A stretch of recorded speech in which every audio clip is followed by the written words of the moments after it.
All right, back for some actual sculpting this time. We got the design docs up still, so we're still working on a little Myconid mush type character here, but there's going to be a few different types of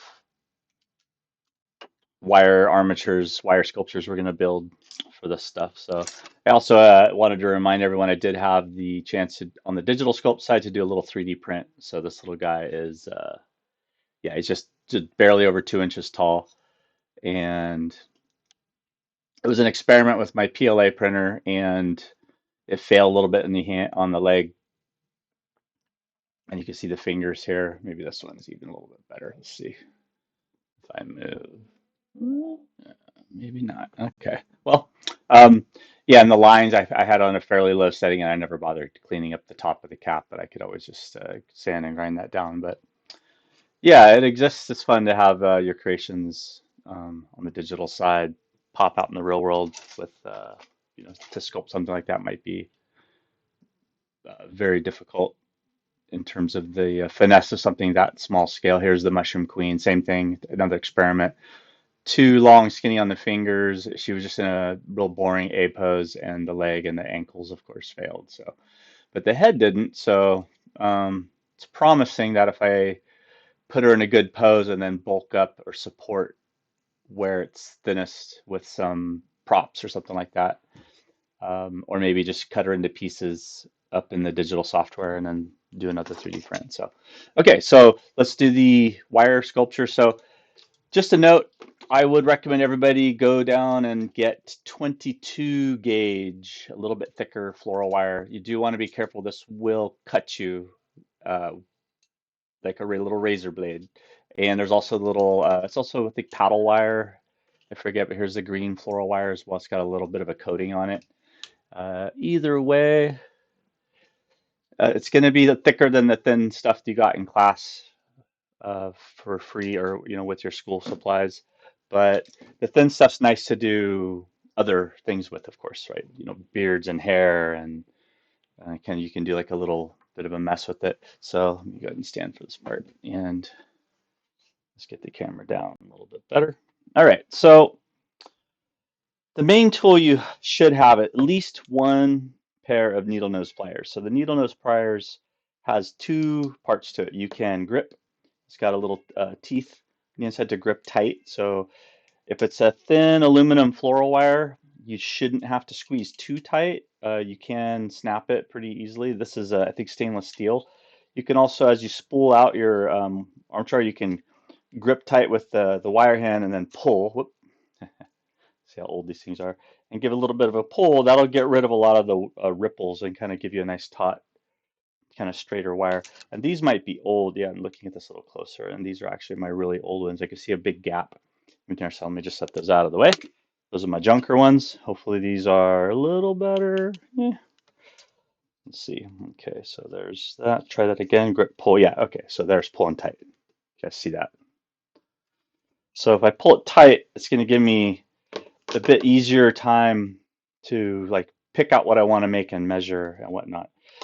These are nice. I found these little grippers that have a these are called the channel lock. I forget, but anyway, if you go and then it's a little click at the end. So if I wanted to hold the armature, so I'm trying to avoid using the very tips of my fingers too much. Personally, I have because of injury, but I recommend it to young artists as well, just to save the wear and tear.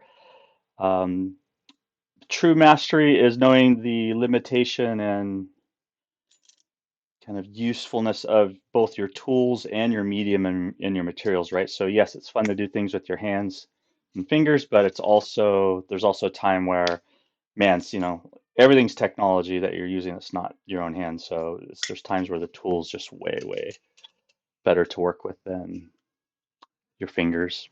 And wire sculpture is one of them. So grip when you can. See, I could just let that go. I can just lay it down there, let it pull. I could pull a little tight, knowing that if I want to do a measurement, it's going to be an accurate measurement. So that's the first thing to note.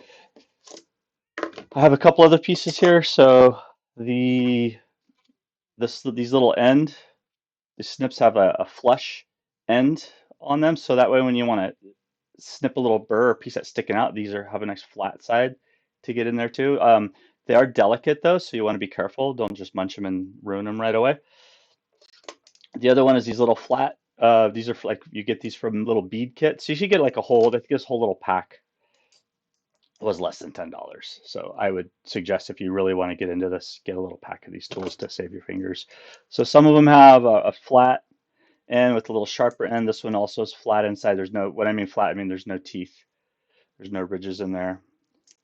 And then this is similar to these end snips where you can kind of go flush and clip off an end. This one can you get in there and kind of snip off an end when you're measuring out.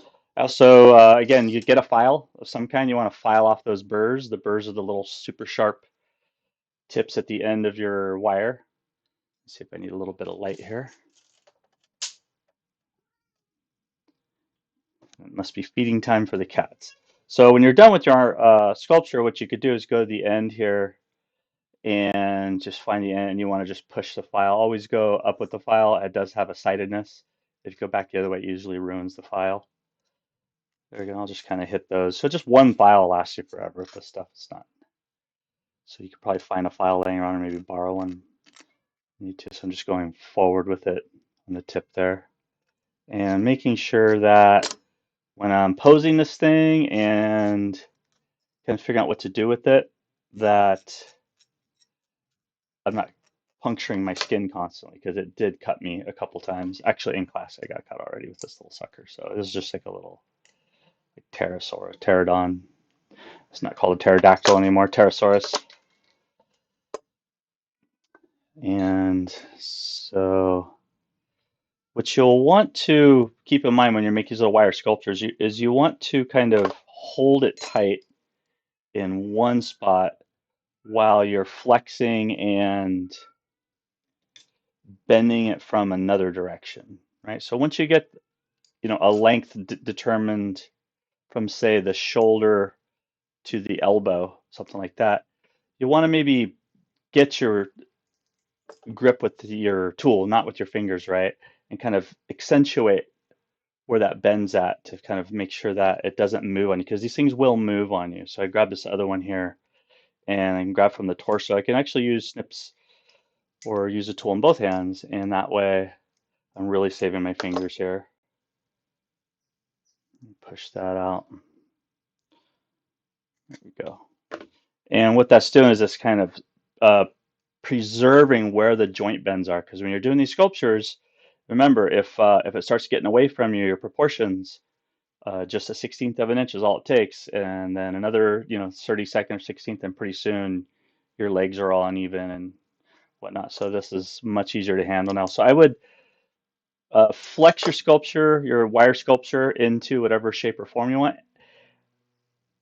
Um, file down the burrs, the tips on the end here. Remember moving the file forward like that.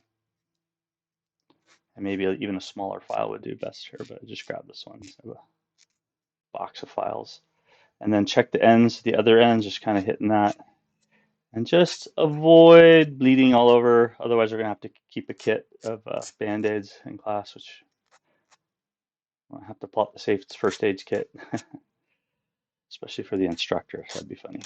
But for you newbies, you will cut yourself, I guarantee you. And then hopefully you only do it once and you'll learn your lesson. Also, wherever you're wrapping around the form here, so if it's going around there, you see where it ends. Looks like I got the other ones ending. I always bend a loop at the end of a limb, so that way if I wanted to put appendages or little fingers also to keep it from cutting you and puncturing you. So the other end was open, that's the one I had to sand. Okay, so let's go ahead and make a couple of these. Measuring tool, little simple metal ruler, and for measuring if you want to do anything precise, you can get a pair of these too. So none of these are really required except for the needle nose snippers and the wire itself. So okay, so let's get these to the side for a minute, and let's go ahead and make a little wire sculpture for mesh here. Okay, so I could do a little tiny one this size first, or this one. Again, we're trying to keep the size here. So this is about 4 inches already, but again, the head is pretty huge. So the head's already out there, over 6 inches. And so this is about the maximum size I would go in these guys. So again, I'm going to do the body first, and then I'll do the head separately. I'm probably just going to cut a piece of foam core for that. Okay, so let me go ahead and get ready to, okay, hopefully let's go back in. Cat's going crazy over here. Okay, so I could also look at the little thumbnails I did down there. I don't have to go just off this drawing, but I could go look at the thumbnails. This is so trippy having this here. Yeah, these guys over here. So let's just do one without like following anything too carefully to start with, because that's the idea. This is just to have fun, do a gestural sketch. So if I want my character, I have my mat board. Each of these squares is 1 inch. So always leave yourself like an extra little ½ inch to inch for the ends of the feet, so that way you don't run out and have to like wire a foot on afterwards. That's always a pain in the neck. You want to have at least a ½ inch to an inch on the foot. So I'm going to go up here, 1, 2, 3, 4, 5. That would be one length. When you twist it and wind it up, it's going to shorten a little bit, and there's no perfect formula for that, so you could just kind of eyeball that. So I'm going to go here and bend this back like that. Go ahead and pop these loose for a minute. There we go. Bring this over, and nothing too precise yet. I'm just going to go in here and going to take the snippers and use this is why this is the one tool you need. It has the grip in the ends. It also has the cutter inside here. If you want to do it as flush as you can, you could do the outside. The other side should have like an open, like two sides of a crescent moon in there, right? So just kind of get these even next to each other. Give it a snip. There we go. Okay, so if I wanted to start this off and do a head, so what I can do is I could do like a little star pattern. I can go in here, do the head first, bring out the arms, loop both the arms around down, and then do the legs. So let's try that first. So this one is right at 5 inches to start with. So I'm just going to do a little crosshair loop for his head. And I'm looking at my references, and maybe I'll give him a little bit larger head and shorter limbs, like a lot of the initial loose gesture sketches are. So I'm going to go ahead and grab that. You could pinch it. This one's got a nice snub end. I could grab that and pinch from this end like that. Okay, that's good. And then I could just take my fingers and just give it a nice twist. Nice and tie it up to the end. Now let's do a little twirl. Okay.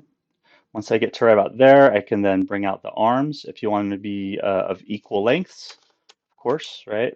You can make an asymmetrical character too, but you want to practice being able to do symmetry when you need to do symmetry.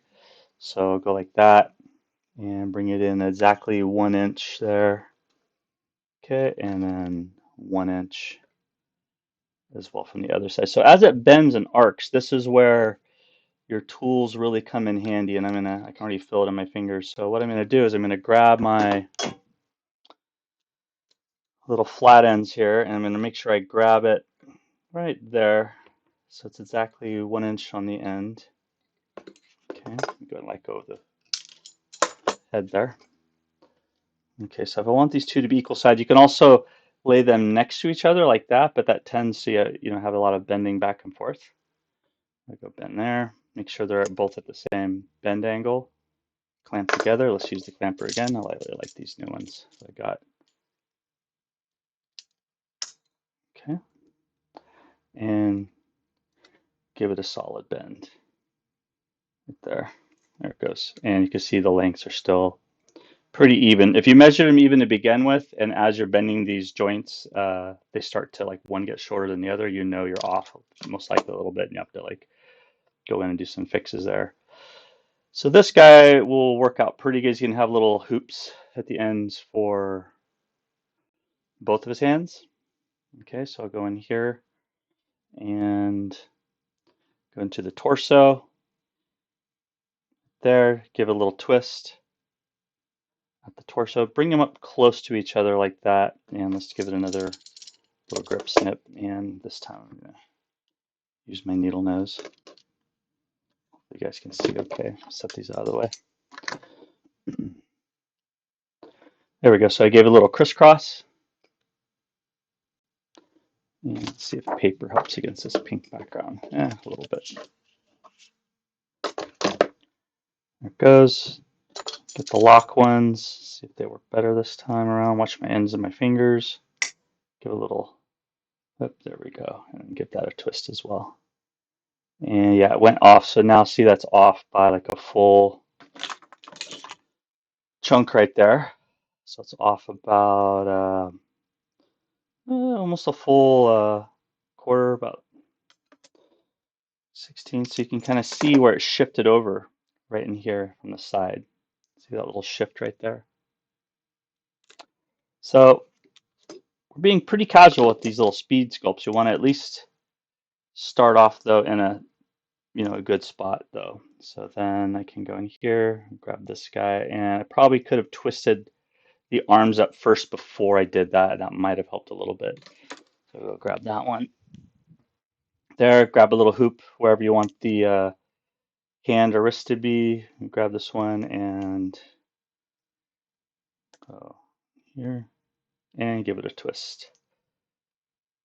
Now, if these were locks, I could just lock it on there and let go, right? So if I grab this one,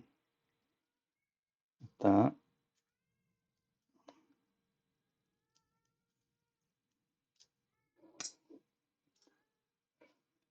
there we go. See, that's much, much nicer. Now, if you go super crazy with it, it's going to snap on you, so careful.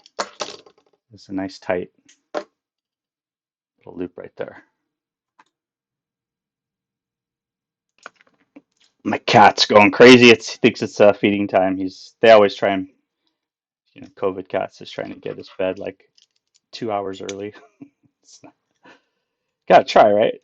Okay, so let's try it this way over here. It's a little loose right in there. So I'm gonna go in here with the ones that lock up, a little channel locks. Go in here and grip it, a little snap, and give it a nice twist. So this one barely have to hold anything because this is so nice and tight, and I can just hold this one. Again, if I want to save my fingers, which I do, I got to remember every time. Like I go and I grab the torso and then twist right up against where that joint's going to be, but only a couple times because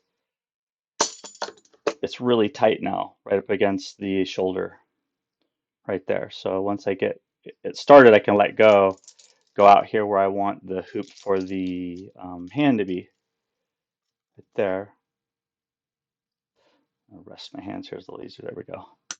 And now I can very comfortably give this a nice twist. There we go. Keep going. You can see the lengths kind of move up. So it wasn't perfect. It shifted on me a little bit. See, this is a little lower than this side's a little lower than that side. But I can always remember to adjust that and see when I'm posing if I want to adjust the lower torso or the upper torso, right? And I'm rusty doing this, these little ones. I don't do this size too often anymore, just because it hurts my fingers so much. There we go. So yeah, see, I'm off by quite a bit. So whatever amount I'm off, I'm going to go in and I'll actually snip that later. So if I wanted to leave the legs as is, on most of my references, the legs are bigger and stronger. So what I can do is bulk up, give him some sizable feet, little stubby feet maybe. And so his arms are going to be, oh, it snapped on me. That's why. Yeah, okay. I didn't realize that happened. So yeah, I twisted too tight. So go in here and see this broke right here because I twisted it too tight. And I'll just go in here and roll a piece around that. Just kind of grip here again. So these I had too tight. So if I go in here, I can loosen this up a bit because I don't want to like mess this up too much. Cross that. It's gonna go across here to repair, and you repair your armatures constantly. So this is actually a really good exercise. I go in here, what I'm trying to do is I'm trying to pin this new repair wire up against the existing wire. So if I get it in there and then grip, now I can twist around. Now his neck's going to be extra strong, which is fine.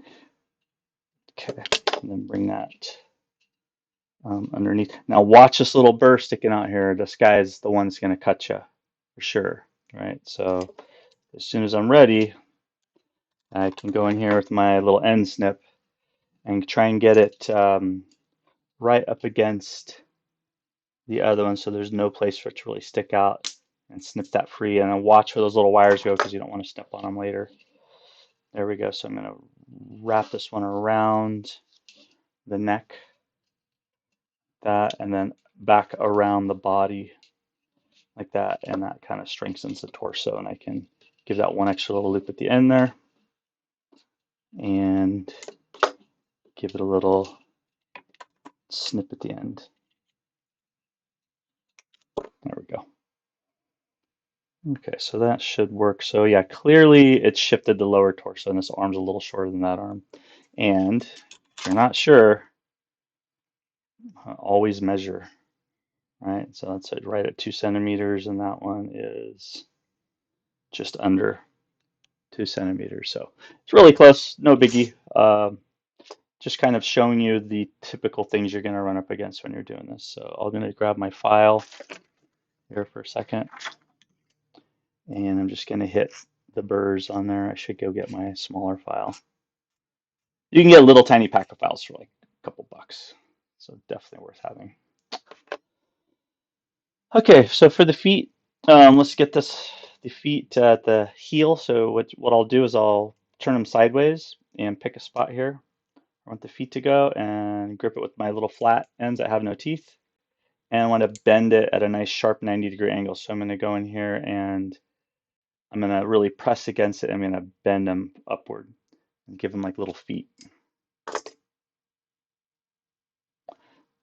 There we go. He's got little feet now. And you can even, if you work them around a little bit, give them some posture for the spine. There we go. You should get him, should be able to stand up. Okay, and then at the ends of the feet, right here, we can go in there and I can use the snips and catch the piece as it clips off. There it goes. Huh, where'd it go? Oh, there it is. Make sure I throw those away. Okay, so there's one little guy. Okay, and he's actually a bit smaller than I would have liked. So I'm gonna grab the, but he could be, you know, he could be a little buddy with the pterodactyl character. And if you want to, again, on here, you can define where you want the knees to be early on. Just pick a spot with the two legs next to each other, grip them together, and then bend where you want the knees to be, and then go back above the knees and bend forward. So what that did is that gave him just a little bit of a bend in there at the knees. So that way, if I make him do like a big, crazy, like running, whatever pose I want, I know where my joints are. That's the main thing. You got to identify where the joints are. So he's mostly done. Like I said, the arm shifted up a little bit from the other side, so I could try to even them up a little bit before I pose them. Try and even out where you want all your joints, and then try and pick a spot for the elbow for both of them, both sides. So I'm gonna go in here, bend that side, and then yeah, I can feel my fingers cramping already. And then go in here and just press against it, maybe with the file. There's one, and then go the other side. I'm just using the width of the tool to measure and then bend that in as well. There we go. So now he's kind of ready. The spine from the side, you usually want to have an S curve of some kind. So remembering again to use my tools from the chest, and then the pelvic thrust to go forward back this way. There we go.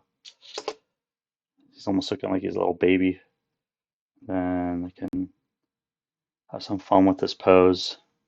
And now I'm looking at my sketches over here down below, these little guys across the side, and deciding like which ones of these I might want to use. I can always bulk the head up. You can use foil instead. This guy's so tiny though, like I wouldn't even bother. Let's do a bigger one, all right? And let's try see if the darker green shows up better on camera for you guys. So this time I'm going to give myself some extra wire to play with. Okay. And yeah, a lot of times the wire will go flying, not paying attention. There we go. And there we go. So yeah, this I actually like this green stuff here. There we go. So same thing, I'm gonna do a head and I'll go here and grip it like that and try to not use my fingers.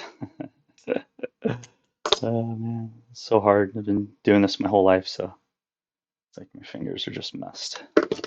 There we go. And then this time where it's at here at the shoulder, I'm going to crisscross it to start with this time on purpose a little bit. Oh yeah, this has a coating. This green floral wire has a coating on it that makes it a little more finger friendly.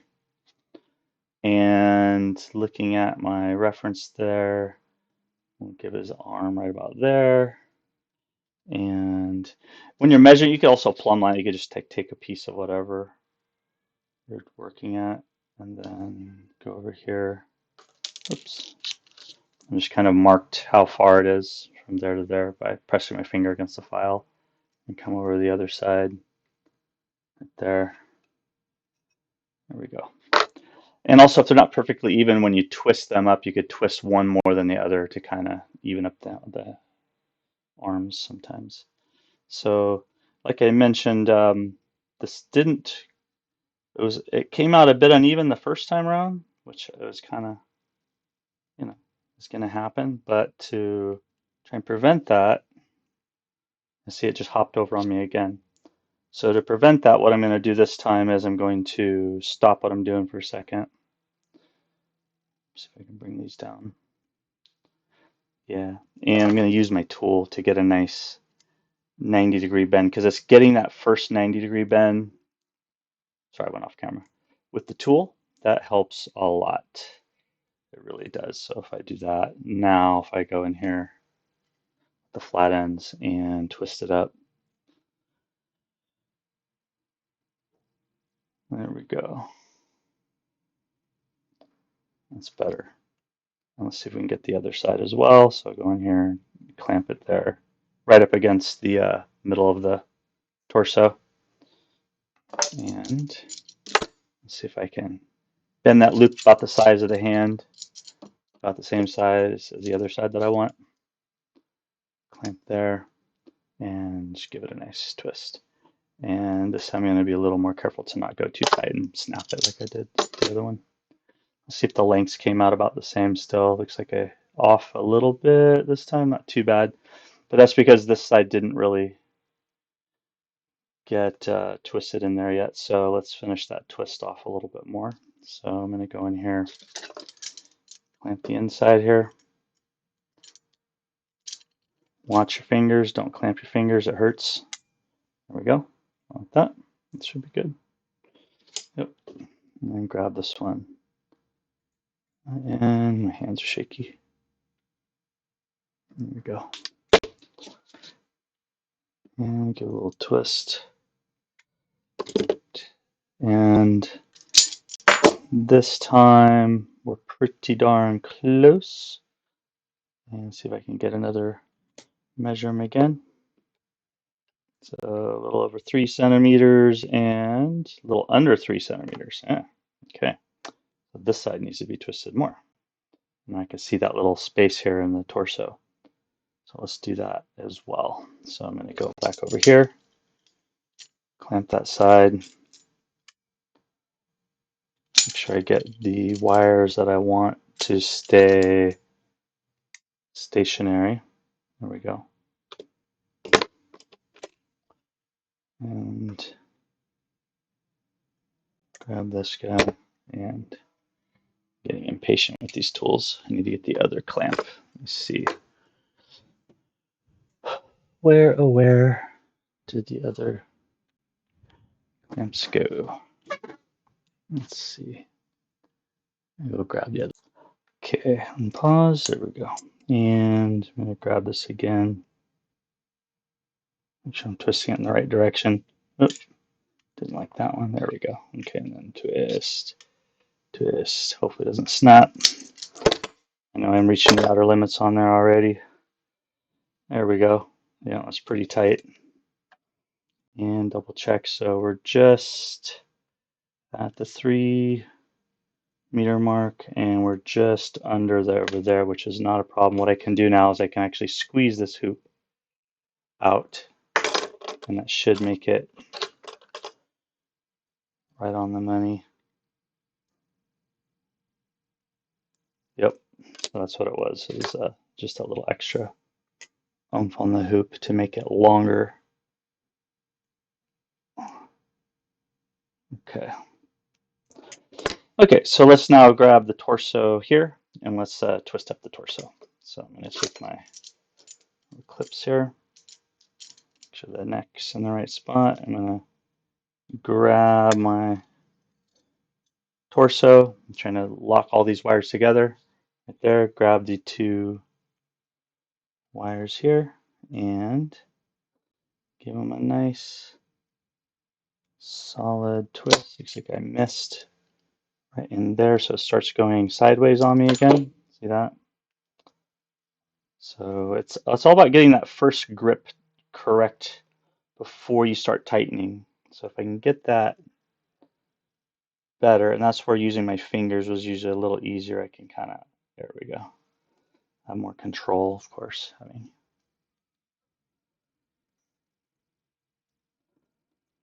there we go. So we're trying to get one wire twister on the other. Try and get them at like a 45-degree angle and twist like that.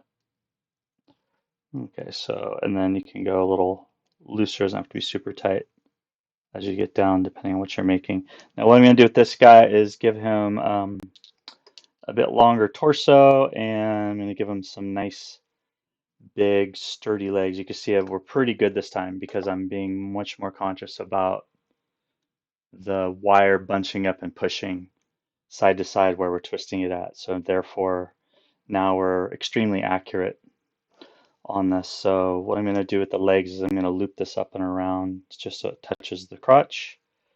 Give them a nice big kind of paddle, a little loop at the end there.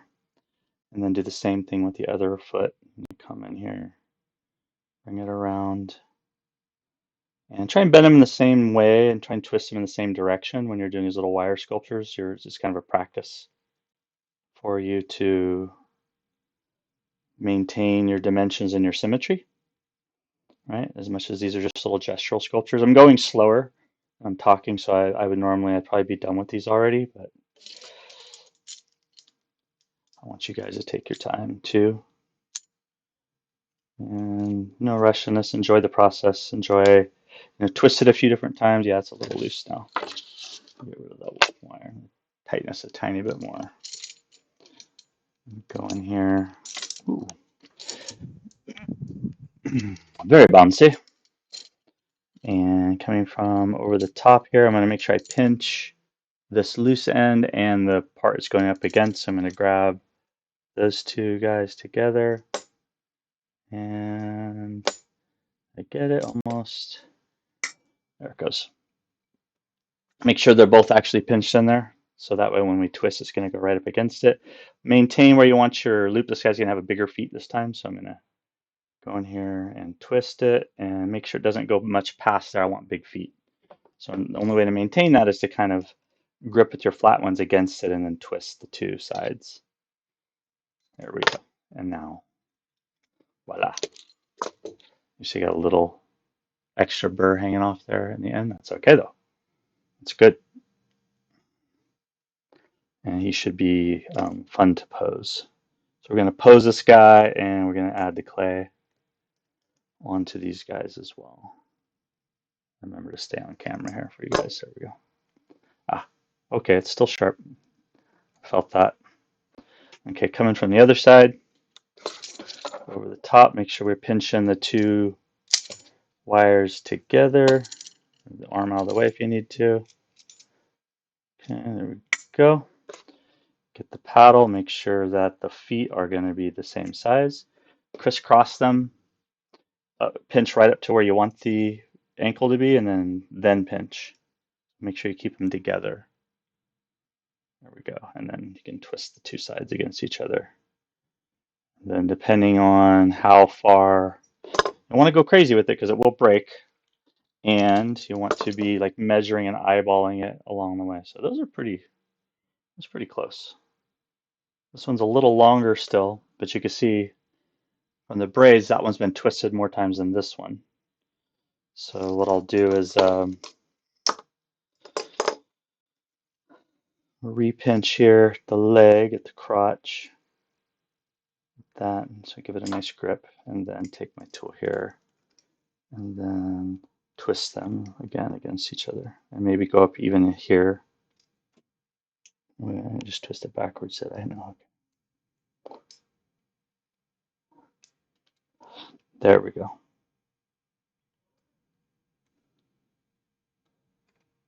And I'm not even looking at this monitor, so we'll see how this video turns out. Okay, so you gotta kind of crank them against each other with a tight pinch at each end. There we go. Okay, and I could go back in here to the groin and the crotch and do it again. Okay, yeah, we got two little mush guys to start off with. All right.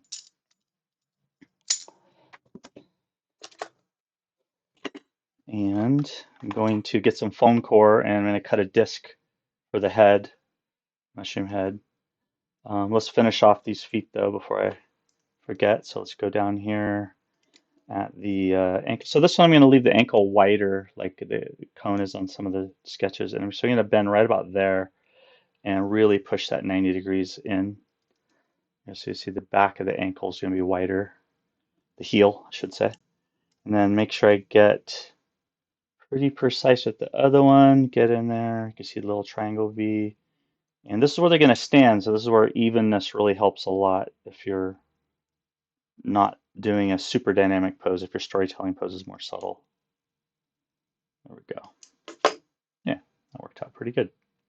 Okay, same thing. Also, we get in here and we can bend the knees so we can get these two legs as tight as we can, close together.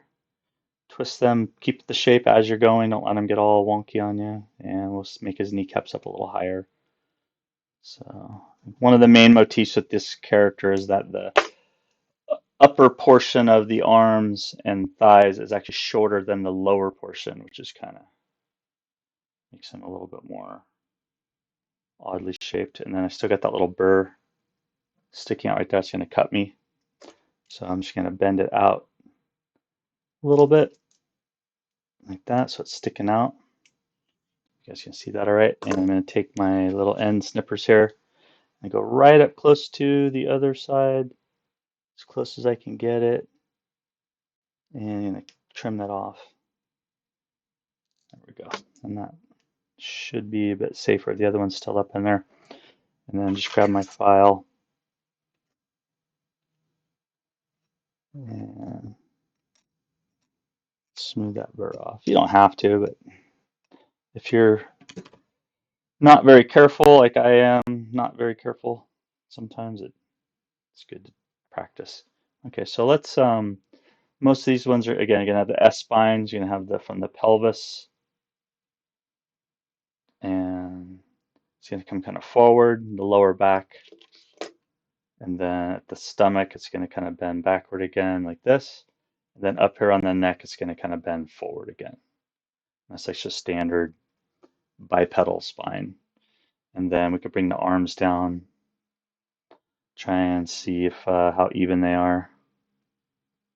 And looks like we did pretty good. That's pretty close. So he's good to go. And then we'll bring the neck back.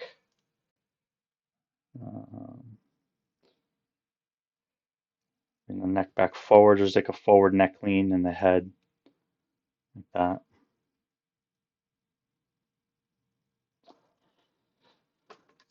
Okay, so those are the basics on wire sculptures. So let's go ahead and stop there, and we'll jump into adding some monster clay on here, and we're going to do our busts with the monster clay. All right. See you in a little bit.